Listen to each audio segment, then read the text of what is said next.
Goeiedag, hallo almal. Ek is vandag lekker op my eie hierso. Jonathan het begin plant. Tinus is besig. Hoopelik sal Jonathan volgende week kan invul met die plantery as dit reën. Ons bid vir reën, dit moet reën. En dan sal Tinus ook by ons kom invul.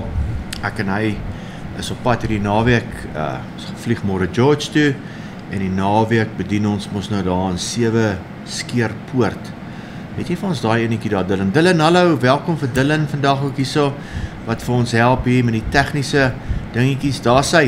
En julle sal sien daar, die Saterdag 15 November is ons daar by 7 Weekspoort. Hoekom sê ek 7 Skeer? Daar is iewers 'n Skeerpoort, weet ek van. Maar is 'n 7 Weekspoort, Lynsburg, en daar staan RSVP voor 31 Oktober, maar jy kan nog RSVP voor, ek dink jy kan nog tot môre toe nog. So, regtig is welkom, kom check ons uit daar, ons gaan die naweek oor die Koninkryk praat, en wat 'n lekker onderwerp om oor te gesels. Dankie Dylan. Ek wil vandag aangaan in die afwesigheid van my 2 groot vriende, en ek gaan nie Openbaring 1 in die lig los nie.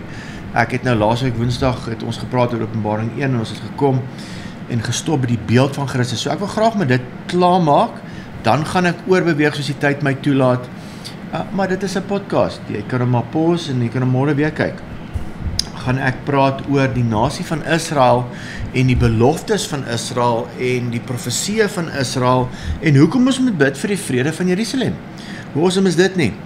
So, kom ons gaan net aan hierso by Openbaring 1 vers 9 en ek wil dit net gou lees weer voor ons aangaan. Wat hy sê, ek Johannes, en ek het ons nog gepraat oor ek Johannes, broeder en deelgenoot in die verdrukking en die koninkryk en lydsaamheid van Christus, daar het ons nou gepraat. Ek was in die gees op die dag van die Here en ek het agter my 'n groot stem gehoor soos van 'n bassein wat sê, ek is die Alfa en die Omega, die eerste en die laaste, en skryf wat jy sien in 'n boek en stuur dit aan die 7 gemeentes wat in Asië is, na Efesus, Smyrna, Pergamos, Thyatira, Sardes, Philadelphia en dan nou laaste man en die minste Laodicea. En dan nou van die volgende podcast af gaan ons oor die 7 kerke gesels. Toe draai ek my om en hier is dit nou waar dit baie interessant raak om te sien watter stem met my gespreek het en toe ek my omgedraai het sien ek 7 goue kandelaars. En tussen die 7 goue kandelaars een soos die seun van die mens met 'n kleed aan wat op die voete hang en gegord om die bors met 'n goue gordel. Ek het laasweek dink ek net so vinnig daaraan gevat. Sy hoof en hare was wit soos wol, soos sneeu en sy oë soos 'n vuurvlam en sy voete soos blinkkoper wat gloei soos in 'n oond en sy stem soos die stem van baie waters. En in sy regterhand het hy 7 sterre gehou en 'n skerp tweesnydende swaard het uit sy mond uitgegaan en sy aangesig was soos die son wat skyn in sy krag. En toe ek hom sien, is vir my baie goed hierdie, val ek soos 'n dooie aan sy voete en hy het sy regterhand op my gelê en vir my gesê, moenie vrees nie, ek is die eerste en die laaste en die lewende en ek was dood en kyk, ek leef tot in alle ewigheid, amen, en ek het die sleutels van die dodenryk en van die dood. Skryf die dinge op wat jy gesien het, die wat is, sowel as die wat gaan gebeur. Die verborgenheid van die 7 sterre wat jy in jou regterhand gesien het en die 7 goue kandelaars. Die 7 sterre is die engele van die 7 gemeentes en die 7 kandelaars wat jy gesien het is die 7 gemeentes. So net hierso in vers 18 lê Openbaring homself uit. Sy sê, skryf wat jy gesien het, is nou hierdie beeld van Christus wat ek nou gaan bespreek, dit wat is, Openbaring 2 en 3, die tydperk waarin ek en jy leef, die tydperk van die kerk dispensasietyd, en dan dit wat gaan gebeur, en dis hoekom dit so belangrik is om te verstaan, dat God nog 'n plan het met Israel, en dit wat vir Israel en vir die Joodse nasie voorlê, in daai van Openbaring 4 tot basies 19, wat ons dan nou noem die 7 jaar verdrukking, waarvan die eerste 3,5 jaar die verdrukking is, en dan die laaste 3,5 jaar die groot verdrukking. En wat hulle ook nou dan in die Ou Testament noem, the time of Jacob's trouble, dis die tyd van Jakob se probleme, as ek dit nou direk kan vertel, van Israel. So, dit nou gesien hierso, wil ek graag teruggaan na die beeld van Christus. Kom ons kyk na elke element van die beeld, en eerst gaan ons kyk na die hare, wit soos wol. Waar lees ons van dit? Daniël 7 vers 9. En ek het bly kyk totdat trone reg gesit is en 'n oue van dae gaan sit het. Sy kleed was wit soos sneeu en die hare van sy hoof so skoon wol. Sy troon was vuurvlamme, die wiele daarvan brandende vuur. Sien julle? Hare wit soos wol. Dit kom uit Daniël 7 vers 9 af. Dit is my interessant dat Jesus verskyn, alles wat hy sien van hom, alles wat hy beskryf van hom, beteken iets. Niks is verniet geskryf nie. Oë, soos 'n vuurvlam, Hebreërs 4:13. En daar is geen skepsel onsigbaar voor hom nie, maar alles is oop en bloot voor die oë van hom met wie ons te doen het. Met wie ons te doen het. Hy is in jou lewe, en as jy weergebore Christen is hy in jou, hy lewe saam met jou, en is my so mooi so omstelling in die ou vertaling, met wie ons te doen het. Yes, met wie ons te doen het. Daai is my awesome. 1 Korintiërs 3 vers 13. Elkeen se werk sal aan die lig kom, want die dag sal aanwys. Dit gaan nou, in konteks hier, is dit nou wanneer ek en jy nie voor die wit troon oordeel gaan staan nie, maar ek en jy by die bruilofsmaal van die lam gaan ons ook voor die bema staan, die regterstoel van Christus, en dan gaan my en jou werke getoets word. Alright, elkeen se werk sal aan die lig kom, want die dag sal dit aanwys, omdat dit deur vuur openbaar gemaak word, en die vuur sal elkeen se werk op die proef stel, hoe danig dit is. So, jy gaan net voor God staan, sy oë gaan vir jou kyk, en daar gaan nie oom en a wees, daai tyd nie, Dylan. Daar gaan net wees, en alles gaan wegbrand wat nie van hom af is nie. Jy kon op aarde daar vir almal gesê het, wees jy die dynamiese persoon, of wat ook al, maar daai dag sal ons, elkeen, my werke ook, aan die lig gestel word. Maleagi 3 vers 2, maar wie kan die dag van sy koms verdra, en wie kan stand hou as hy verskyn? Want hy sal wees soos die vuur van die smelter, en soos die loog van die wassers. Mooi in die Engelse Bybel, in King James, the refiner's fire, ons het ons gospel songs daaroor, the refiner's fire. Die ou vertaling sê net, soos die loog van die wassers, vuur van die smelter, the refiner's fire. O, daai oë, daai dag as ons in daai oë kyk, en toe ou Johannes omkyk, toe val hy soos 'n dooie, toe hy Jesus sien as God. Tja, hoe mooi is dit nie? Derdens, sy voete, hier is my baie mooi deel, voete, blink koper wat gloei in 'n oond, Numeri 21:6, toe stuur die Here giftige slange onder die volk, wat die volk gebyt het, en baie mense uit Israel het gesterwe.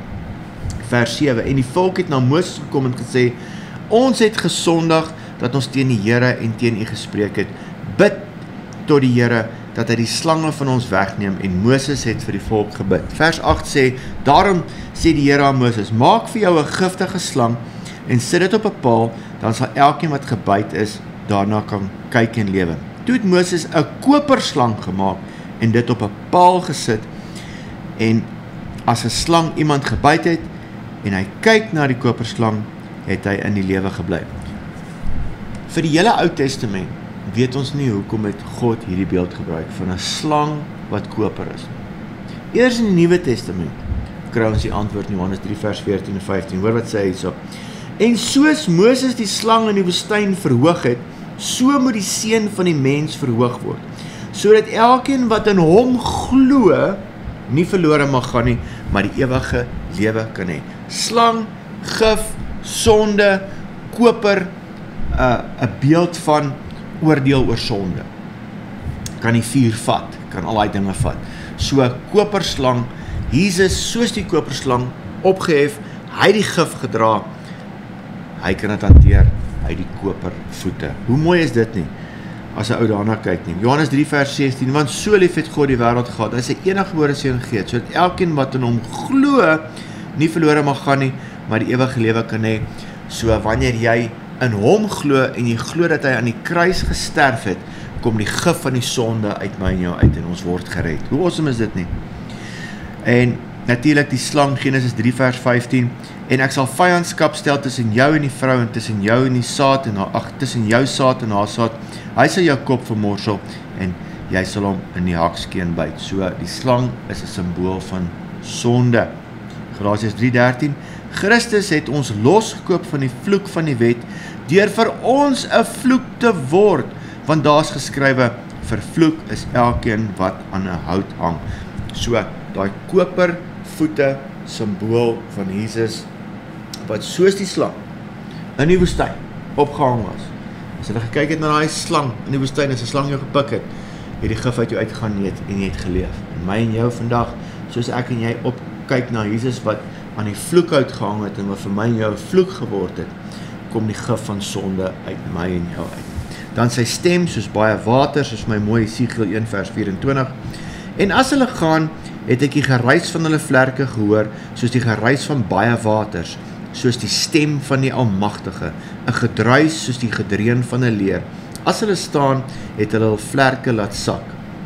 Esegiel 43 vers 2, en kyk, die heerlikheid van die God van Israel het van die ooste kant afgekom, en die geruis daarvan was soos die geruis van baie waters, en die aarde het geglans van sy heerlikheid. Daniël 10 vers 6, en sy liggaam was soos krisoliet, en sy aangesig soos die geflikker van bliksem, en sy oë soos fakkels van vuur, daar's weer die oë van vuur, en sy arms en sy voete soos blink geskuurde koper, en die geluid van sy woorde soos die gedruis van 'n menigte.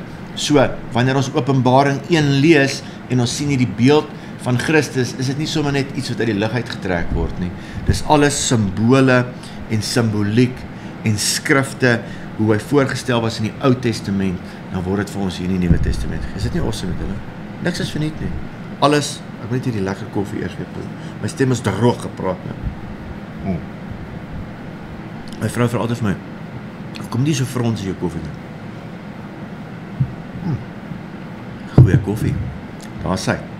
Regterhand, 7 sterre gehou, Openbaring 1:20. Die verborgenheid van die 7 sterre wat jy in my regterhand gesien het, en die 7 goue kandelaars, die 7 sterre is die engele van die 7 gemeentes, en die 7 kandelaars wat jy gesien het, is die 7 gemeentes. Verklaar homself. Kolossense 1 vers 18 tot 20, en hy is die hoof van die liggaam, naamlik die gemeente. Hy wat die begin is, die eerstgeborene uit die dode, sodat hy in alles die eerste kan wees. Want dit het die Vader behaag, dat in hom die ganse volheid sou woon, en dat hy deur hom alles met homself sou versoen, nadat hy vrede gemaak het deur die bloed van sy kruis. Ek sê deur hom, die dinge op die aarde, sowel as die dinge in die hemele. As God so tussen die kandelaars deurstap, is hy heeltyd teenwoordig by sy kerk. Hy los nie sy kerk nie. Hy's oor alles, hy's in alles. Hy's die hoof van alles. Sy mond, skerp tweesnydende swaard, Hebreërs 4:12, ons het nou al baie beelde, as ek op internet kyk vir prentjies, kom maar 'n swaard uit sy mond uit, wat nou nie vir my baie mooi lyk nie. Dis 'n simbool van die woord van God. Ons weet mos soos 'n skerp tweesnydende swaard is die woord van God. Alright. Hebreërs 4 vers 12, want die woord van God is lewend en kragtig en skerper as enige tweesnydende swaard, en dring deur tot die skeiding van siel en gees en van gewrigte en murg, en is 'n beoordelaar van die oorlegginge en gedagtes van die hart. God se woord. God gaan kom en met sy woord oordeel. Sy woord is die waarheid. Sy woord kan nie verander nie. Ons kan en a, maar God se woord is die waarheid. En hy gaan net met sy woord, en ons gaan daar so staan, ons gaan daar by die wit troon oordeel, gaan ek en jy daarmee verskonings hoor van die mense. Ja, maar Here, as dit maar wat sê my woord? Ja, maar ek het nie, maar daar was 'n Bybel in jou huis, jy het nooit jou Bybel gelees nie. In my woord staan dit daar. Onthou jy Lazarus en die ryk man? Toe die ryk man aan die ander kant was, vra die ryk man op 'n stadium vir Vader Abraham, asseblief stuur tog net vir Lazarus na my broers toe. Toe sê hy, nee, maar hulle het Moses. Hulle het die boek, hulle het die woord. Eerste 5 boeke wat Moses geskryf het, hulle het dit. Gaan nie help ons stuur vir Lazarus nie, die woord is daar. Die woord is die waarheid. Efesiërs 6:17, en neem aan die helm van verlossing en die swaard van die gees, dit is die woord van God. Jesaja 49 vers 2, en hy het my mond gemaak soos 'n skerp swaard, in die skaduwee van sy hand het hy my verberg, en hy het my 'n skerp pyl gemaak, in sy pylkoker my weggesteek, en mag ek en jy ons swaarde skerp wees, mag ek en jy die woord van die waarheid reg sny, soos Paulus aan Timoteus skryf. Sy aangesig soos die son wat skyn in sy krag, en hier het ek 'n prentjie in my PDF van ou Paulus wat daar op die Damaskuspad van sy perd afval en hierdie helder lig het oor hom gekom. Matteus 17:2 en hy het voor hulle van gedaante verander en sy aangesig het geblink soos die son en sy klere het wit geword soos die lig toe die glorie van God uit hom uitskyn. Acts 9 verse 3, hier is ou Paulus nou. And as he journeyed, he came near Damascus and suddenly, en ek lees hom spesifiek hierso uit die King James uit, en hy sê nie so mooi in die Afrikaans nie. And suddenly there shined round about him a light from heaven, and he fell to the earth and heard a voice saying unto him, Saul, Saul, why do you persecutest me, thou me? And he said, Who art thou, Lord? And the Lord said, I am Jesus whom thou persecutest. It is hard for thee to kick against the pricks. So, ek wil klaarmaak met Openbaring 1. Dit is nou 'n paar weke gevat, maar ek hoop julle besef teen die tyd dat selfs net hoofstuk 1 is nie net om oor te lees nie. Daar's soveel detail en baie meer wat die Here aan jou sal openbaar as jy die Heilige Gees vra om vir jou oop te breek. Baie meer as wat hy vir my oopgebreek het. Ek sê altyd vir mense, weet jy wat, ek wil hê my eie kinders moet meer van God en meer goed ontdek as wat ek weet. Hou my nie geïntimideerd voel as mense meer as jy weet. So God openbaar aan ons en ek bid dat God se jou meer openbaar. Ek wil net hier stop, die boek van Openbaring lê homself uit, ek sê dit weer, Openbaring 1 vers 19 en 20, skryf die dinge op wat jy gesien het, die wat is, sowel as die wat gaan gebeur, die verborgenheid van die 7 sterre wat jy in my regterhand gesien het, en die 7 goue kandelaars, die 7 sterre is die engele, of dan party vertaling sê die pastore van die 7 gemeentes, met ander woorde, die leiers van die gemeentes, en die 7 kandelaars wat jy gesien het, is die 7 gemeentes, en hy loop heeltyd tussen sy kandelaar deur, hy weet presies wat in elke kerk aangaan, hy weet wat in hierdie kerk aangaan, hy weet wat in jou kerk aangaan, hy weet alles, gesien het, hoofstuk 1, die beeld van Christus, teruggekyk, soos 'n dooie geval, dis wat hy gesien het, dit wat is, die 7 kerke, of die kerkdispensasie dan nou, wat die afgelope 2000 jaar is, dit wat gaan gebeur, soos ek gesê het, 7 jaar verdrukking, die wederkoms van Christus, die 1000 jaar vrederyk, wit troonoordeel, en dan die nuwe hemel en die nuwe aarde. Ons het so baie om na uit te sien, as kerk, en is dit nie wonderlik nie, Maar soos ek laasweek beloof het, gaan ons vandag bietjie kyk na Israel, die nasie van Israel, want as jy hierdie gaan verstaan, gaan jy ewe skielik verstaan wat van Openbaring 4 af gebeur, dan ewe skielik lees ons glad nie weer van die kerk nie, en dan die 24 ouderlinge, soos ek gesê het, wat dan die kerk verteenwoordig, 12 apostels, 12 stamme van Israel, almal wat gered is, en van daar af is dit dan nou die Jode, dan word die boek Openbaring ewe skielik Joods, soos kyk van die vrou wat op die maan staan, 7 sterre, sy swanger, baie ouens reken is die kerk, maar dan die kerk 'n probleem, want ons moet eintlik 'n maagdelike bruid wees, hoor, nie 'n swanger bruid nie. So, wie was swanger? Israel, hulle het die kind gebaar, Satan het gewag vir die kind doodgemaak, die kind is weggeruk daar, die woord weggeruk, daar is ook harpazo, dieselfde met die wegraping, hy is weggeruk, ons lees dit in Handelinge 1, het hy opgevaar, maar hy is eintlik weggeruk, en hy sit nou aan die regterhand van God. Hoe awesome is dit nie? So as ou dit nou nie verstaan nie, dan gaan jy nou dan Openbaring 12 toe, en jy gebruik daai goed uit konteks uit, en jy hoor horror stories van wat ouens so opinies en sieninge daar is. So, ons laat skrif met skrif vertaal, uitlê. Ons gaan nie ons eie opinie sê nie. Ons het nou gesê daar van 2 Petrus, die profetiese woord is nie 'n saak van eie uitleg nie. Moet dit nie self uitlê nie. Laat woord uitlê. En dit is so awesome dit is. En nou voor ons aangaan hier met Israel, die nasie van Israel, gaan my laaste stukkie koffie vat. Nou laas week was dit nou lekker. Ek kan dit net vir Jonathan gee, dan kan ek rustig koffie drink. So, Israel, die nasie van Israel. Daar het ek nou 'n mooi prentjie daarvan nou Moses, wat hy kon net die beloofde land sien. En ek dink nie die beloofde land was so woestynagtig soos daai nie. Ek meen die ouens het daar trosse druiwe uitgedra wat groot was. Ek dink dit was baie mooier as daai, maar vir hierdie doeleindes Dit nou Moses wat toe nog nooit in die beloofde land ingegaan het nie. God het geen behaag gehad met daai hele generasie nie. Al wie van daai generasie wat uit Egipte uitgegaan het, in die beloofde land ingegaan het, was Joshua en Caleb. Die res se bene lê vandag nog daar, waar hulle vir 38 jaar in dieselfde berg getrek het. Gaan lees dit gerus daar in Deuteronomium 3. God se doeleindes met Israel, wil ek gou 'n bietjie oor praat. Hoor gou wat sê Romeine 3 vers 1 en 2. Wat is dan die voordeel van die Jood? Of wat is die nut van die besnydenis? Groot. Paulus skryf, in alle opsigte, ten eerste tog seker, dat aan hulle die woorde van God toevertrou is. Ek en jy gaan nou sien, so deur hierdie skrifte gaan, dat die Jode, die Israeliete, hulle het die verantwoordelikheid gekry van God se woord. God het hierdie nasie gevat, en hierdie nasie gebruik vir sy doeleindes. En daarvoor, soos die Engelsman sê, het hulle die shots gevat. Want die vyand haat die Jood. En ek en jy as kerk moet nie die Jode haat nie. Ons moet nie antisemities wees nie. Yes, die Jode maak foute. Daar is klomp dinge wat gebeur het. Daar's vandag, as mens nou in al hierdie goed ingaan, van die hele wêreldorde en al daai goed wat is, daar's Jode ook in die agtergrond wat hierdie goed orgestreer en al daai tipe goed. En nietemin, die Jode aan hulle is die woorde van God toevertrou. Die Engelse Bybel sê the oracles of God.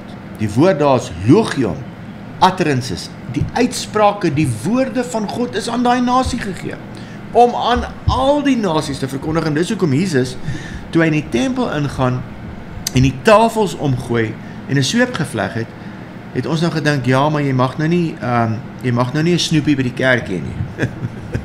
Dis nie waar dit gaan nie. Toe hy daar ingegaan het hy in die court of Gentiles ingegaan. Die opdrag aan die Jode was om hierdie oracles, die woorde van God, aan die wêreld te verkondig. Hulle het toe nie. Hulle het 'n rowerspieël gemaak. Daar waar die Gentiles moes ingaan om die woorde van God te hoor, het hulle 'n besigheidsentrum. Hulle het nie gedoen wat hulle moes doen. En daarvoor het die vyeboom toe nou nie meer gebod nie. Net daarna, die vyeboom verteenwoordig Israel. En ons weet die vyeboom het nou weer begin bod van 1948 af, maar daai tyd is die ou vyeboom vervloek. Alright, goed. Op hulle is die verantwoordelikheid geplaas om God se woord aan die nasies te bring. Mooi woord daar, hulle is die rentmeesters van die woord, soos ek en jy vandag die rentmeesters van God se woord. Die kerk, hulle. Die kerk is vandag die. En is ek en jy goeie rentmeesters? Of gaan ons sê, my godsdienst is 'n privaat saak. Nee, dis reeds die fout, dis nie godsdienst nie. Daar's die probleem. Ek en jy moet hierdie evangelie aan al die nasies vat. Al die nasies, hoor wat ek sê, al die nasies. Romeine 1:14 skryf Paulus, onthou Paulus was 'n Jood, né? Hoor wat sê hy? Teenoor Grieke sowel as nie Grieke, teenoor wyse sowel as onverstandige mense is ek 'n skuldenaar. Hy's 'n Jood. Hulle was die skuldenaars. Aan hulle is die oracles, die uitsprake, die woorde van God toevertrou. Hulle, die onus is op hulle gelê, die verantwoordelikheid op hulle gelê om hierdie evangelie te vat na die uiterste hoeke van die wêreld toe. Lukas 12:48, hoor wat sê hierso. Aan elkeen aan wie veel gegee is, van hom sal veel gevorder word, en aan wie hulle veel toevertrou het, van hom sal hulle oorvloediger eis. God het ingekom op sy donkie, en hy het gesoek by die Jode, en hulle het hom nie eens herken nie. Tjoh, mag hy, en ek gaan nou weer daaroor praat in die toekoms, as jy nou die gelykenis kyk, van die bruilofsmaal, van die wedding feast, nooi hy my, en ek en jy moenie met Leander daar aankom of verskoning sê nie. Ek en jy is die evangelie ons toevertrou. Mense dood gegaan sodat ek en jy Bybels kan hê. Die eerste apostels wat Jode was, het uitgegaan in hierdie evangelie met 'n vuur gaan verkondig. En vandag is die kerk apaties, ons is stil, en ek sê baie keer, as dit van baie van ons afgehang het, nee, en ons was in daai tyd, die evangelie was nog in Klein-Asië, die evangelie nie eens hier uitgekom het. Jy weet, en jy hou dit vir self, jy vat dit huis toe en deel dit met niemand nie. So, dit is nie wat die Here ons voorgeroep het nie. Hoor gou wat sê 1 Kronieke 17:21.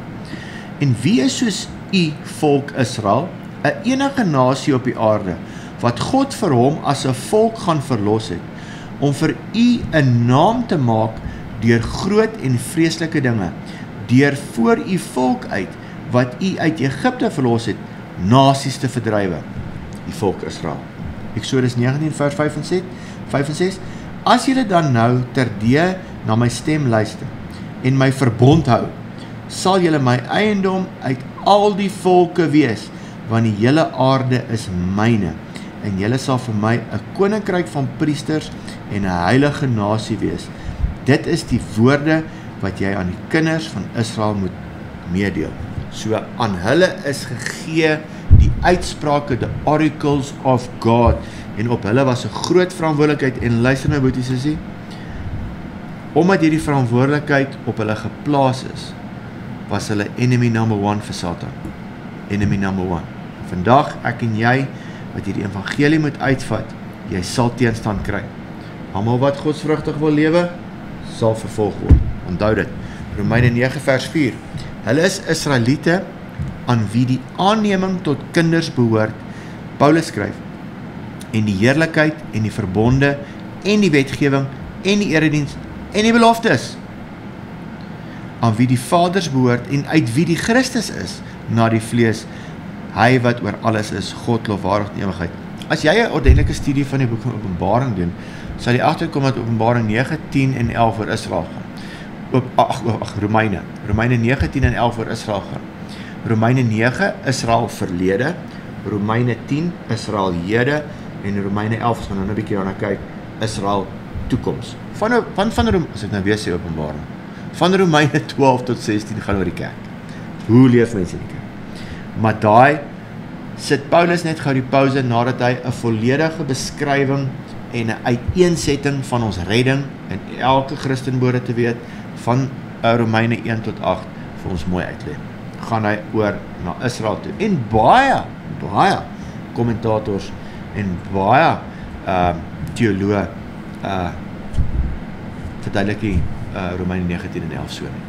Alright, vat dit homileties op ons van toepassing, maar eintlik in konteks gaan dit oor die Jode, want hy praat oor hulle. Romeine 9 vers 4 is daar 7 beskrywings van hoekom die Israeliete.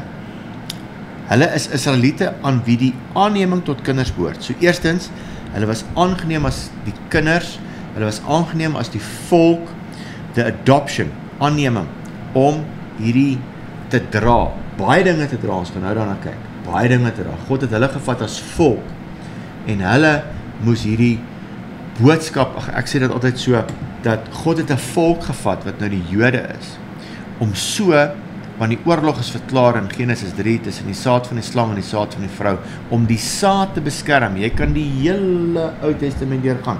Dan kyk jy Matteus, die lyn wat daar hardloop, daai name van almal, is die voorgeslagte van Josef. Lukas sin is die voorgeslagte van Maria. Hy is gebore uit die maagd Maria. Hy moes die saad beskerm, en waar die fout ingekom het by hierdie saad, is by Salomo, hy toe gekies om af te val, weg te val, heidense gode, saam met sy heidense vrouens te aanbid, en God vat die lyn weg na Nathan die boetie toe, en Maria is gebore uit Nathan. Hy vat hierdie volk, hy sit hierdie wette, reëls en regulasies om die saad te beskerm. Ons gelees het in Galasiërs 4, ek kan nou dalk vir julle lees. So eerstens, aanneming tot kinders sê in Romeine 9 vers 4 en 5. Tweedens, die heerlikheid, die glory, doxa, revealed by God to human senses.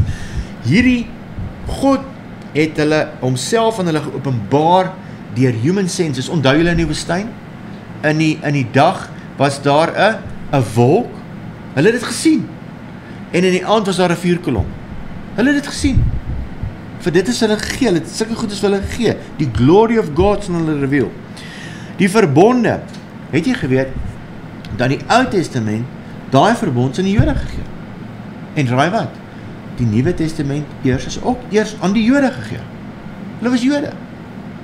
En ek en jy het vandag die Nuwe Testament as gevolg van die Jode. Hoe is dit net? Ja, maar dankie Here, dat U die Jode gebruik het, sodat ons vandag kan sit met hierdie evangelie. Sure. En dan die wet is aan hulle gegee, die 4de een. En dan die erediens, die priestelike erediens, die leviete, hulle moes in die eerste tabernakel toe die tempel, moes hulle die eredienste verrig. Alright, nou het ek en jy, volgens die orde van Melchisedek, is ek en jy nou konings en priesters, want hy het die priestelike amp. Dis wat ek ook weer wil sê van Openbaring 1, daar waar hy daai priestelike gewaad gedra het, die golden sash, soos die King James van sê, dis hoe die Ou Testamentiese priesters aangetrek het, en hy sê nou vir ons, deur daai klere van hom, hy is nou ons getroue hoofpriester, wat deur die hemele deurgegaan het, soos Hebreërs sê. En dan die beloftes, as ons kyk daar in Hebreërs 11, kan jy kyk na die beloftes, as jy kyk na al die mense, wat hulle deurgegaan het, en dan laaste, maar nie die minste nie, maar die grootste, uit die Jode kom die Messias. Hoe awesome is dit nie? Jesus kom uit die Jode uit. Jesus self het 'n Joodse ma gehad. En hy is groot gemaak deur Josef, 'n Jood. Alright. Johannes 4:22 sê vir my die volgende, hoor hierso. Julle aanbid, sê Jesus, wat julle nie weet nie. En hy praat nou met die vrou by die put natuurlik. Ons aanbid wat ons weet. Want die saligheid is uit die Jode. Hoor gou wat sê in die ISV. You don't know what you're worshipping. We Jews know what we're worshipping, because salvation comes from the Jews. Wow, is dit nie mooi nie? Nee? Hierdie saligheid, wat ek en jy vandag het, die redding, kom uit die Jode. Kom uit die Jode. Of ons nou saamstem met hulle politiek, en as ons nou in die geskiedenis ingaan van die Jode, en hoe hulle die kerk vervolg het. Nou die Jode het Paulus die meeste vervolg, amper meer as die Romeine. Die Jode het hom vervolg, die Jode wou hom doodmaak. Gaan doen 'n studie van die boek Handeling. Die Jode het nie goeie goed gedoen nie. Hulle het nie goeie goed gedoen nie. Vandag nog is daar Jode wat nie goeie goed doen nie. Maar nietemin, God sê, ons bid vir die vrede van Israel. En dan wil ek kom nou hier by die 16 Bybelse profesie oor Israel en die wederkoms van Christus. En ek gaan 'n 17:1 bysit, en ek dink as jy gaan baie diep studie doen, gaan jy op nog baie meer afkom. So, kom ons kyk bietjie hier, en ek gaan nou nie noodwendig na al die skrifte toe gaan nie. Ek gee vir julle die skrifte, julle kan dit self gaan lees, en dan kyk ons wat se profesie daar oor hulle was, en dan hoe dit in vervulling gekom het. Ok, eerstens is daar geprofeteer, hulle slawerny in Egipte was voorspel in Abraham in Genesis 15 vers 13. Tweedens, hul bevryding uit Egipte met rykdom, ook aan Abraham geprofeteer in Genesis 15 vers 14. Dat hulle Kanaan in besit sal neem en kry, Genesis 15 vers 18 tot 20, gaan lees dit gerus. Moses en ander voorspel dat hulle in afgoderry sal verval in Deuteronomium 32 15 tot 21. So al hierdie goed is voorspel en dit het in vervulling gekom. God sal 'n plek van aanbidding vestig in Jerusalem, wat hy gedoen het volgens Deuteronomium 12 vers 5 tot 6. Die ballingskap van die noordelike ryk word geprofeteer na Assirië in Amos 5:27, Amos 6:14 en Amos 7 vers 17. Die ballingskap van die suidelike ryk na Babylonië word geprofeteer in Jeremia 16 vers 13 en 21 vers 10. Dan ook word die verwoesting van die eerste tempel in 2 Kronieke 7 vers 19 tot 20 voorspel. Dit het toe nou gebeur ook. En dan word daar voorspel die terugkeer van 'n oorblyfsel Israeliete was voorspel en het in vervulling gekom volgens Jesaja 6 vers 11 tot 13 en Jesaja 48 vers 20. 'n Oorblyfsel. So laat ons onthou, ek hoor baie Afrikaners sê dat hulle Israeliete is en hulle van die verlore stamme is. Daar was nog nooit stamme verlore nie. Hierdie mense is in ballingskap ingevat, Babylonië toe. En jy kan net jou geskiedenis gaan navors, dat met die tyd van Jesus was daar 'n groot Joodse gemeenskap in Babylonië. Sommige het net besluit hulle kom nie terug nie. Hulle het net daar gebly. Nie omdat hulle verlore geraak het nie, maar omdat hulle daar wou bly. So, hulle was nooit verlore nie. 'n Oorblyfsel het teruggekeer na Jerusalem. Alright, dan daar het ek die 9de een nou gedoen, dan nou die 10de een, dan word daar ook voorspel die verwoesting van die tweede tempel volgens Matteus 24:2 en Lukas 19 vers 43 tot 44. Dis nou die tempel van Herodes, die tweede ene. Eerste tempel het het Salomo gebou en daarna het Nehemia teruggekeer en hy het begin om die mure te herbou, al daai goed. Maar koning Herodes het om die guns van die Jode te wen, hy was nie 'n Jood nie, maar om die guns van die Jode te wen, het hy vir die tempel gebou en daai tempel is ook toe nou verwoes, ek dink in 70 na Christus. Die 11de een dan, dat hulle verstrooi sal word onder al die volke, was voorspel en het in vervulling gekom volgens Levitikus 26, 33 tot 34, Esegiel 12 vers 15. Daar word gereken dat die volk in Israel vandag van soveel as 100 nasies kom. Toe hulle nou terugkom, na die Tweede Wêreldoorlog, en selfs voor die Tweede Wêreldoorlog het al van hulle teruggekom, van meer as 100 nasies af, wat hulle in verstrooiing deur die hele wêreld gestuur was. En ou Hitler het so mooi in God se hand ingespeel, toe hy die Jode begin vermoor, en in konsentrasiekampe gooi, en hulle uit hulle lande uitvat, en gaan vermoor in hierdie konsentrasiekampe, het dit veroorsaak, dat die Jode dan almal, meeste van hulle gevlug het, uit Europa, na Israel. Alright, daar is flieks wat jy daar kan kyk, Paul Newman, Exodus, die fliek, al hierdie goed kan jy gaan kyk, hoe het hulle almal teruggevlug, en dis 'n baie groot wonderwerk. Daar's ook nog profeseë, wat ek eintlik nie bygesit het nie, dat hulle selfs, hulle taal herstel sal word. Ek meen, dit is 'n nasie, wat Hebreëus, daai tyd laas gepraat het, hulle is verstrooi in die nasies in opgehou Hebreëus praat. En toe 1948, wat hulle teruggekeer het hulle selfs hulle eie taal teruggekry. Hoe awesome is dit nie? Dan in die 12de een, dit was voorspel dat tydens hul verstrooiing sal hulle vervolg en verdruk word. Jy kan gaan kyk aan Deuteronomium 28, 64 tot 67, wat deel van die vloeke omrede die wet nie onderhou word nie. Omdat hulle nie die wet onderhou het nie, sal hierdie vloeke dan nou op hulle kom.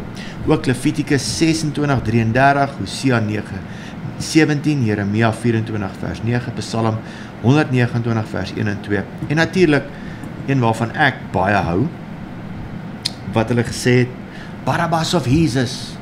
En nou Pontius Pilatus sê, sy bloed is nie op my hande nie. Toe sê hulle Matteus 27 vers 25, en die hele volk antwoord en sê, laat sy bloed, dis nou Jesus sin, op ons en op ons kinders kom. Sjoe, dat jy dan so oordeel oor jouself kan uitspreek. En dit het, die afgelope 2000 jaar was, wat hartseer is, die afgelope 2000 jaar, is meer Jode deur Christene vermoor, as deur moslims. As jy saam met my, as ons nou by die kerk van Thyatira kom, in Sardes, en al daai goed, gaan ek so 'n bietjie in die geskiedenis in, van hoe is die Jode dan nou deur die Christene doodgemaak. Met die Crusades, weet ek, daai een paus gesê, soos het julle gaan Jerusalem toe, maak die Jode dood op pad soontoe. So dis hoekom dit vandag so moeilik is, dat as jy met 'n Jood oor Jesus wil praat, hulle baie skepties is. Want hulle ken die geskiedenis en jy nie. En dis wat hartseer is. Ons as Christene ken nie die geskiedenis nie. En ons moet leer uit die geskiedenis uit. So, handle with care. Handle with care. Dan die 13de puntie, hulle herversameling en terugkeer vanaf al die nasies waarin hulle verstrooi was, word voorspel en vervul. Jesaja 1 vers 11 tot 12, Sagaria 10 vers 9 tot 10. En dan profeseë wat nog in vervulling moet kom, daar's 3 en dan het ek 'n 4de enetjie bygesit, voorspel dat al die nasies teen Jerusalem sal opstaan, volgens Sagaria 12 vers 2 tot 3, Sagaria 14 vers 1 tot 2, en dis waarom ons sê, hier in die laaste dae, hou Israel dop. Israel is God se minuutarmpie, hou hulle dop, 1948 'n nasie geword, wanneer die vyeboom bot, in daai generasie sal hy terugkeer. Baie dinge gaan gebeur, ons gaan dit nou sien, hou net die nuus dop, hou Israel dop, en jy gaan sien wat gebeur. 15, daar word ook voorspel, dat daar 'n bonatuurlike openbaring aan die volk sal wees van Jesus, as hulle Messias, volgens Sagaria 12, 10 tot 14, en dis hoekom, daai 7 jaar verdrukking dan nou plaasvind, Daar is nou al Jode wat bekeer, ons noem hulle Messiaanse Jode, wat Christene word, en hulle verstaan Openbaring, hoor, en hulle verstaan maar die woord, waar ons dan nou as nie-Jode nog bietjie moet opvang. Alright, want hulle verstaan die profesieë, hulle glo in die profesieë, en daar ongelukkig die kerk is bietjie agter met daai dinge. So, in daai 7 jaar, so ek gesê het, ek dink ek het nou genoem, ek praat met so baie mense, Dylan, dat daar gaan Josef homself en sy boeties openbaar, want Josef is 'n tipe van Jesus, en sy boeties het hom verkoop. Laat sy bloed op ons en ons nageslag wees, en hulle verkoop vir Josef. Josef gaan terugkom, en hy gaan oordeel oor hulle, en hy gaan homself openbaar, sê, maar Jesus is toe ons boetie. Alright, dis wat voor lê. Dan 16de, die Messias. Ek praat so baie, dat ek nie so 'n slukkie water vat, so my mond's nou baie droog, en my koffie is klaar. Die Messias sal terugkeer na die Olyfberg, met sy wederkoms, en sy koninkryk op aarde vestig, volgens Sagaria 14, 3-5. Daar kom, na die 7 jaar verdrukking, kom daar 'n 1000 jaar vrederyk, wat God self, Jesus, uit Jerusalem uit, sal regeer. Hy sal terugkom met die wederkoms, saam met sy heiliges. Eers kom hy vir sy heiliges, dan kom hy en sy heiliges saam terug na die 7 jaar, en dan gaan ons saam met hom regeer, hy uit die hoofkwartier, regsmilitair, hy uit die hoofkwartier wat Jerusalem is, en ons dan nou oor nasies aangestel, soos wat ons dan nou kry, vir dit wat ons verrig het op aarde. Hy stel jy het 5 talente gehad, jy maak het 10, my getroue diensknegt, ek stel jou oor 10 aan. Ek het 2 gehad, nog 2 gehad, ek stel jou oor 4 aan, elkeen na sy vermoë. Moenie wat hy by my en jou kom, en jy het jou talent begrawe nie. My boetie en sussie, gebruik dit wat God vir jou gee. Gebruik dit wat deur sy bloed eerstens betaal is, en dan deur baie mense se bloed betaal is, sodat ek en jy kan hier sit vandag, en oor Jesus Christus praat.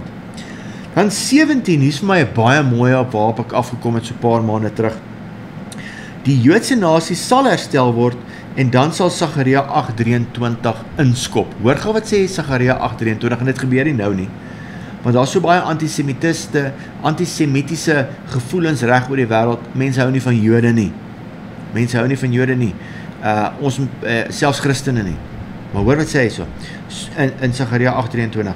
So sê die Here van die leerskare, in die dae sal 10 man uit al die tale van die nasies die slip van 'n Joodse man gryp, en dit vashou en sê, ons wil met jou saamgaan, ons wil met julle saamgaan, want ons het gehoor dat God met julle is. Hoe awesome is dit? 10 man uit verskillende nasies sal 'n Jood sy baadjie gryp, sy broek naad gryp, ek wil net saam met jou, want ons weet God is saam met jou. Is dit nie mooi nie? My boetie en sussie, ek hoop hierdie help jou. Ons moet regtig bid vir ons ander boetie. Daai gelykenis van die 2 boeties. Hy is ons ander boetie. Jou oë het oopgegaan. Onthou nou net, ek en jy is ingenooi op 'n baie ou storie.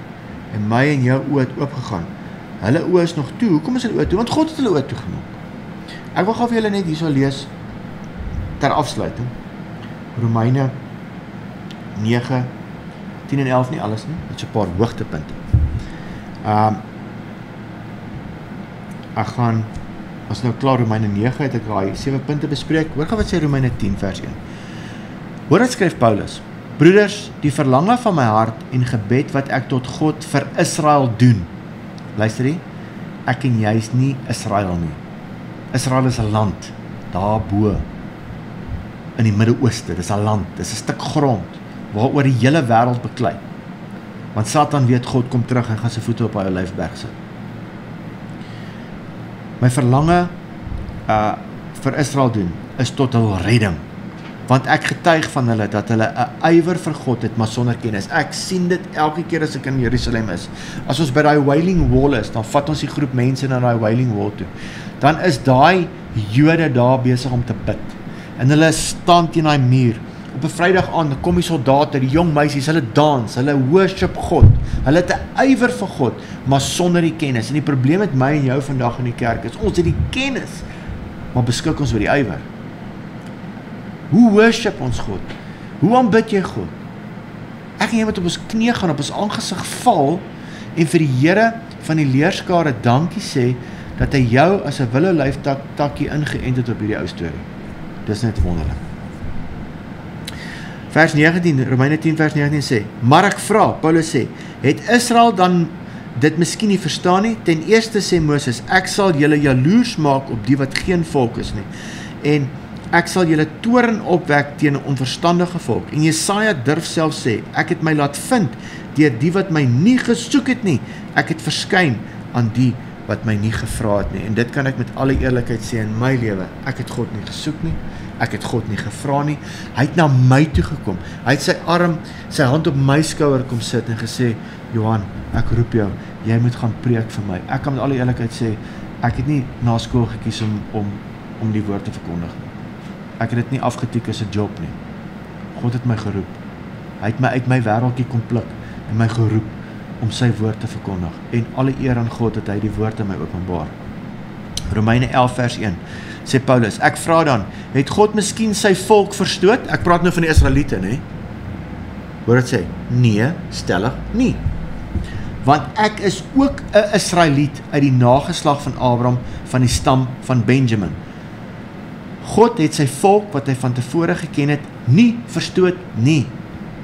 Of weet julle nie wat die skrif in die gedeelte oor Elia sê nie, hoe hy by God optree teen Israel en sê, Here, hulle het u profete gedood en die altaar het hulle afgebreek en ek het alleen oorgebly en hulle soek my lewe. Maar wat sê die Godspraak aan hom? Ek het vir myself 7000 manne laat oorbly wie die knie voor Baal nie gebuig het nie. Net so is daar ook in die teenwoordige tyd 'n oorblysel ooreenkomstig die verkiesing van die genade. Luister hier, in daai 7 jaar gaan God 144.000 Joodse mans, 12.000 uit elke stam vat en hulle gaan verseël word deur God en hulle gaan die evangelie verkondig aan hulle boeties en ook aan die wat oorgebly het.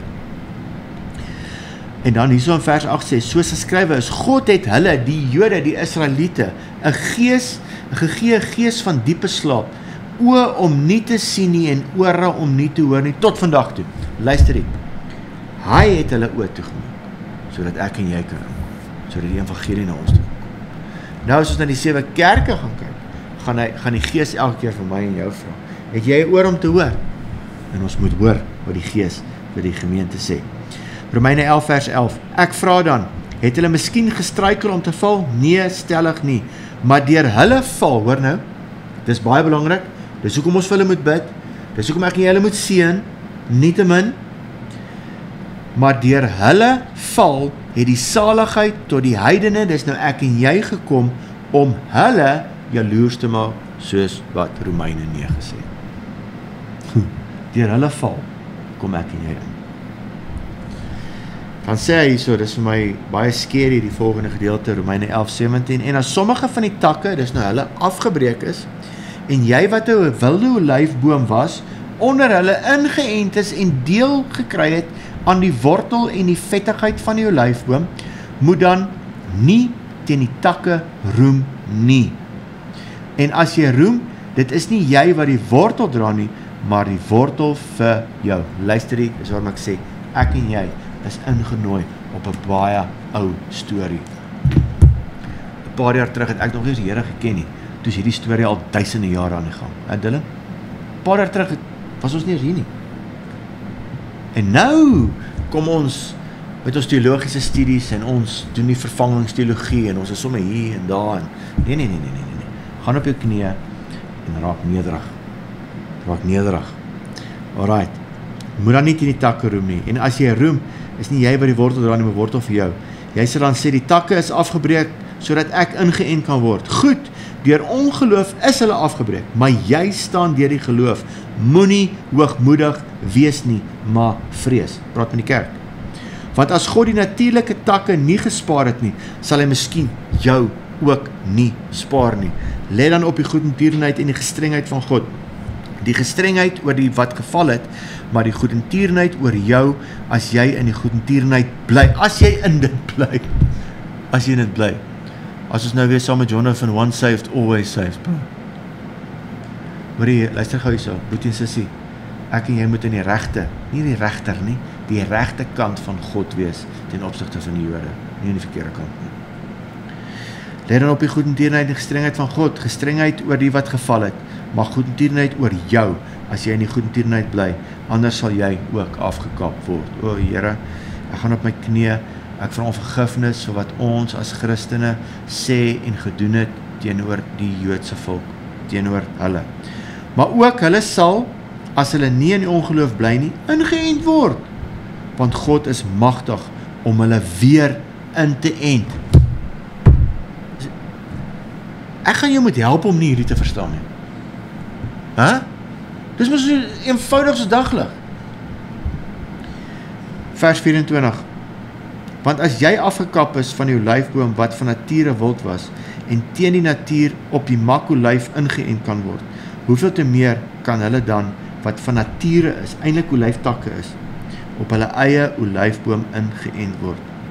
Want ek wil nie, broeders, dat julle hierdie verborgenheid nie moet weet nie. Dis 'n verborgenheid, soos Paulus praat, Efesiërs 5:22-32, die verborgenheid van die huwelik, is hierdie ook 'n verborgenheid, en deur nederigheid, en deur God se gees, sal hy die wyl vir jou lig, en hy sal vir jou hierdie wys. Maar as jy haat in jou hart het, 'n Christen kan nie haat hê nie. Daar's Christen daar buite sê, hulle haat die Jode, hulle haat. Jy kan geen haat hê nie, want Jesus Christus, die Messias, die Johannes 13 Messias, wat mense se voete gewas het, Jode se voete gewas het, Jode se voete. Hy bly in ons. Hoe kan ons so praat? Hoe kan ons so praat? Hierdie verworvenheid nie weet nie, sodat julle nie eie wys mag wees nie, dat die verharding ten dele oor Israel gekom het, totdat die volheid van die heidene ingaan het, totdat die kerk se deur toemaak. God is lankmoedig oor ons. Daar's nog mense wat moet inkom, en dan gaan die kerk se deure toemaak. En so sal die hele Israel gered word, soos geskrywe is, die verlosser sal uit Sion kom, en sal die goddelooshede van Jakob afwend. En dit is van my kant die verbond met hulle, as ek hulle sondes wegneem. Hy gaan dit doen. Want wat die evangelie betref, is hulle wel vyande terwille van julle, maar wat die uitverkiesing betref, bemindes terwille van die vaders, en ek het nou al daai goed gelees. Hulle is die volk wat uitverkies was. Maak vrede daarmee. Want die genadegawes en die roeping van God is onberoulik. Want soos julle ook vroeër aan God ongehoorsaam was, maar nou barmhartigheid ontvang het deur hulle ongehoorsaamheid, so het hulle ook nou ongehoorsaam geword deur die barmhartigheid aan julle, sodat hulle ook barmhartigheid kan ontvang. Want God het hulle almal in die ongehoorsaamheid ingesluit om vir almal barmhartig te kan wees. Hoor net hoe mooi eindig Paulus hiermee, en ek gaan hiermee eindig. O diepte van die rykdom en die wysheid en kennis van God, hoe ondeurgrondlik is sy oordeele en onnaspeurlik sy weë. Wie het die gedagte van die Here geken? Of wie was sy raadsman gewees? Vraagteken. Of wie het eers iets aan hom gegee, dat dit hom vergeld moet word? Want uit hom, en deur hom, en tot hom, is alle dinge. Syne is die heerlikheid tot in ewigheid. Amen. Hoekom het God dit so gedoen? Sê hy, ons weet nie. God kan doen wat hy wil. God het besluit om dit so te doen. God het dit besluit om dit so te doen.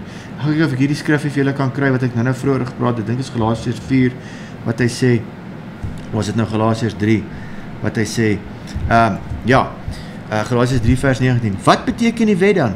Dit is bygevoeg weens die oortredinge, totdat die saad aan wie die belofte gedoen is, sou kom, en dit is deur engele beskik, deur tussenkoms van 'n middelaar, en die middelaar is net vir een nie, maar God is een. So, die wet het daai tyd gekom, die Jode het die wet gekry, die wet het gekom, sodat die saad beskerm kan word, en heeltyd het die Jode onder die wet uitgaan, afgode, dan word hulle gestraf, maar heeltyd het God, soos hy vir Elia sê, ek het vir my 7000 weggesteek.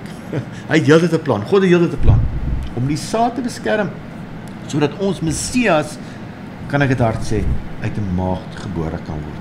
Anders was daar nie meer oor nie, want weet jy wat, het almal net gedoen wat hulle wil. En Moses het net, Salomo het net gedoen wat hy wou. Hy het toe nou afgode geaanbid. Vrouens gevat wat nie Jode was nie, en hulle altare opgerig op die hoogtes. En net daarvoor het God sy lyn gelos en sy boetie Nathans ingevat. En so kom die lyn van Maria om die saad te beskerm. Die oorlog was nog altyd die saad, ons moenie vergeet nie. God vergeet nie, Satan vergeet nie. God het gesê, daar sal oorlog wees tussen die vrou se saad en die slang se saad. En so gaan die oorlog nog steeds aan, totdat hierdie deur toegemaak word van die kerk, en God kan regverdige oordeel oor hierdie aarde bring, en oor die mense wat hom nie aanneem nie. My boetie en sussie, ek hoop dit help jou, ek het dalk 'n bietjie vinnig gepraat, ek het probeer om dit in 'n rekordtyd te doen, want ons is nou Dylan by 55 minute, kan een man so baie praat. En ek was iemand wat gehakkel het, en God het my stem losgemaak, my mond losgemaak, en nou sê my vrou, nou kan ek nie ophou praat. Hoe lekker is dit nie? Hoor julle, ek hoop julle geniet hierdie, en ek bid, dat die Here vir jou hierdie sal oopbreek. Dit is so mooi, wat ons in die profesie van die Bybel glo, dat ons God vat op sy woord, hy is die waarmaker van sy woord. As hy iets gesê het, het hy dit gesê. Paulus verduidelik het so mooi, gaan doen 'n studie van Romeine 9, 10 en 11, en lees dit. Gaan lees weer Openbaring 1, en kyk die dieptes van God se woord. Jy kan by Openbaring 1 vashak. Ek sê altyd vir mense, en oom Chuck Misler het dit baie vir my geleer. As ons niks van Openbaring verstaan nie, verstaan net Openbaring 1, 2 en 3, want is op my en jou van toepassing. Daarna is ons nie meer hier nie, en die arme wêreld dan, as jy wil bly, kan jy bly, maar God het ons nie bestem tot daai oordeele wat op die aarde gesit gaan word, om so, ek dink ek moet dit gou lees, voor ek het nou hierso, hoe sê Tinus altyd, voor ek het butcher. Now, I don't want to butcher it, man. En hy sê, omdat jy die woord van my lydsaamheid bewaar het, sal ek jou ook bewaar, en hierso staan natuurlik in, wat eintlik X is, uit die uur van beproewing, wat oor die hele wêreld kom, om die bewoners van die aarde op die proef te stel. Kyk, ek kom gou, hou vas wat jy het, sodat niemand jou kroon kan neem. Boetie en sussie, ek gaan hiermee afsluit, ek gaan vir ons bid. Dit is so lekker om saam met julle te kuier. Daar ons gaan 'n bietjie Kaap toe. Ons gaan lekker bedien daar in 7, daar het ek nou weer die naam vergeet, 7 keer 7, dankie Dylan. Daai plek, wat sy plek se naam? Daar is hy 7 Weekspoort. Ek hoor is baie mooi daar. Ek weet is afgeleë, ek hoor is grondpaaie, maar hoe lekker tyd afgesonder in die natuur, en ek hoor ons gaan braai elke aand. Ek is 'n braai mens. So, ek dink ek moet hulle my storie van die braai vertel. Gaan ek eindig met 'n storie? Ek het altyd vir die Here gesê, toe ek nou so deur die Bybel lees, waar die Here en 2 engele daar by Abraham aangekom het, en Abraham sien hulle so op 'n myl kom, en hy vra toe vir hulle, kom eet saam met ons, en die Here sê, ons nie tyd nie, hy sê nie, maar sit dan iets en drink ietsie saam, en hy sê, en hulle sal maar ietsie saam drink, en toe in die tente in Hartop sê, hoor die man, braai voor, ons gaan 'n lekker skaap braai, en kos voorberei, en dik melk, en ek weet nie wat alles, en hier sit God, en 2 engele, en eet braaivleis saam met die Here. En ek sê altyd, as jy op die plaas gebly het in Kaapstad, sê ek altyd vir die Here, ag Here, as jy net so aan my kan verskyn, ek vra nie, ek sal enigiets vir doen, ek wil net graag hê eendag aan my verskyn, dan braai ons net saam. Hoe lekker is saam met die Here te braai? Nee? Die Here gaan nie hierdie wees soos hierdie ouens op kyk net wat sê, jou choppies was lekker, en dan agter jou rug op die kamera sê, ja, te veel sout. Nee, die Here is nie so as hy saam met jou kuier nie. Maar in elk geval, dis maar my droom altyd, en amper meer as 10 jaar vra ek het vir Here, en toe ons nou uiteindelik van die plaas af trek, en ek trek Potchefstroom toe sê ek, Here, ek het nou altyd hier gebraai, en u het toe nou nooit saam met my kom braai nie. En dadelik praat die Heilige Gees my, sê, maar broer, ek's in jou, ek het nog elke keer saam met jou gebraai. My lightning fast brein besef toe nou, hoorie, die God in die Nuwe Testament, Heilige Gees, bly in my, en alles wat ek doen, alles wat ek proe, alles wat ek sien, kyk hy saam met my, proe hy saam met my, hy's in my. Hoe wonderlik is dit nie? Hy is heeltyd saam met my. Ek en jy moet gooit nooit sien, Enrico, ek hoop julle die podcast geniet van Enrico en Anja. Hoorie, dit was nou vir my baie lekker. Maar in elk geval, en Enrico die heel naweek gesê, ons moet nie wees soos daai Jacaranda liedjie From a Distance nie. From a Distance, dinks Bette Midler. God is nie so nie, God is in ons. God is saam met ons. Hy doen alles saam met ons. Een vriend vir my het gesê, hy het vir die Here gevra, Here help my, ek moet vanaand vir my vrou en kinders kos maak. Help my met die beste kos. Dan kom die resepte en die Here help ons. So verhouding kan ek en jy met die Here hê. Ek gaan vir ons bid en laat die Here die nabetragter sal wees van hierdie woord en die saad wat gegee is. En volgende keer wanneer ons by mekaar kom, Hoopelik kan ons volgende week weer opneem, sal sien hoe besig het is in hierdie planttyd, oestyd en al die dinge. Bid vir ons dat ons kan aangaan met hierdie podcast en ons wil graag saam met julle die 7 kerke deurwerk. Mag vir ons bid. Vader, dankie, ek loof en prys U naam. Dankie vir hierdie woord. Dankie dat U my en my boeties en sissies luister wat Willow Life takke is, ingeënt het op die olyfboom. Dankie dat ons nou baie deel is van 'n baie ou storie en dat ons nooit sal vergeet dat ons hierdie evangelie gekry het as gevolg van die Jode nie. Here, hulle vat die houe, hulle vat die punishment, hulle word al vir 2000 jaar vervolg, uitgedelg, Vader, in Spanje uit, onder Hitler en onder die wêreld vandag, waar die mense Joodse sinagoges ingaan en Jode doodskiet en al daai tipe goed. Vader, ek wil namens myself en die kerk om vergifnis vra vir wat ons aan die Joodse volk gedoen het. Here, alhoewel hulle die Christene vervolg het, Here, het U gesê, ons moet ons vyande seën. Here, ons seën die Jode, ons seën Israel. Here, mag U terugkom. Maranatha, Here. Mag U voete op U olyfberg geplant wees. Here, kom haal U kerk, maar ek weet U is lankmoedig. U wil hê voordat daai deur gaan toegaan, moet daar nog boeties en sissies inkom. En soos ek nou bid, weet ek daar is mense wat familielede het wat U nog nie ken nie. Vader, ek bid dat hulle sal inkom. Johannes 6:44 sê, niemand kom na U toe nie, tensy U hulle nie trek nie. Here, trek hulle vir ons in. Trek hulle vir ons in, Vader, dat hulle die wonderlike lig en die evangelie kan sien, dat hulle Jesus Christus kan ontmoet, en Jesus Christus hulle persoonlike verlosser en saligmaker maak, dat hulle die bloed van die lam kan kry, sodat U, as U na hulle kyk, net die bloed van Jesus sien, dat daai ruiltransaksie plaasgevind het. Vader, ons bid vir hulle weergeboortenis. Vader, ons bid vir U Gees. Dankie vir U Gees, want U het gesê U sal ons nie alleen los nie. U sal die Trooster stuur en hy sal binne in ons kom bly. Vader, U is binne in my. U is binne in my boetie en sussie. Here, dankie dat U Gees op ons rus. Die Gees van wysheid, verstand, raad, sterkte, kennis en vrees van die Here. Openbaring 5, die 7 geeste van God is die 7 oë van God wat alles sien. Vader, U sien alles. Ek loof U naam en ek prys U naam. Amen, amen en amen. Dankie Dylan, lekker een gewees. So go kneel and weep and join the herd. You know 1,000,000 sheep will be dispersed by one lion's roar, by one lion's roar. Either step aside, for every God knows everything will crumble under His blows.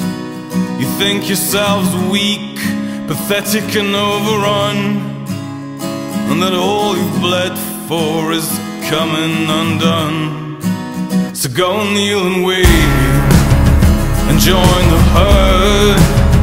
You know 1,000,000 sheep will be dispersed by one lion's roar, by one lion's roar. Oh, you go out there and bow to none and cause a stir as if it were the last one. Curse them into hiding.